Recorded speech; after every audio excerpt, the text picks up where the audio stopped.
North Korea is inviting journalists from South Korea, the U.S., Britain, China, and Russia to cover the closure of its main nuclear test site to show the world that it is indeed putting the brakes on its nuclear weapons program. However, Japanese journalists didn't get the invitation due to the site's limited size. Our Park Ji-won reports. North Korea says it will invite journalists from overseas for on-site coverage of its nuclear test site closure. But the invitation is going out only to reporters from 5 countries: South Korea, the United States, the United Kingdom, China, and Russia, due to the test site's relatively small size.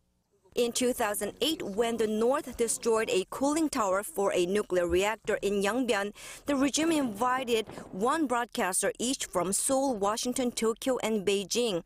But it remains to be seen what will happen this time. The regime will provide the foreign press with accommodation, charter flights from Beijing to North Korea's eastern city of Wonsan, and special trains to move them from Wonsan to the test site. Considering the site is located in a deep mountain valley, we will provide accommodation and lay on special charter trains for the international journalists. A press center is also to be set up so journalists can file reports, meaning the dismantlement process is not likely to be broadcast live, but as recorded footage. However, it's noteworthy that only 5 countries are invited, and Japan is excluded. Experts say the exclusion shows the thorny relationship between Pyongyang and Tokyo surrounding many unresolved issues, like the Japanese civilians abducted by the North in 1970s and 80s.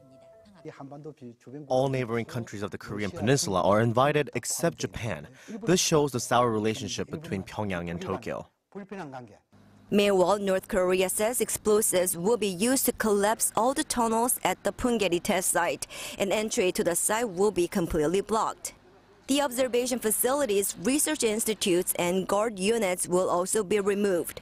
However, nuclear experts are to be excluded, such as those from the International Atomic Energy Agency.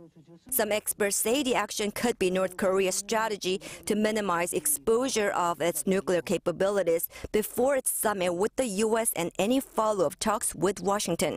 Park Ji-won, Arirang News.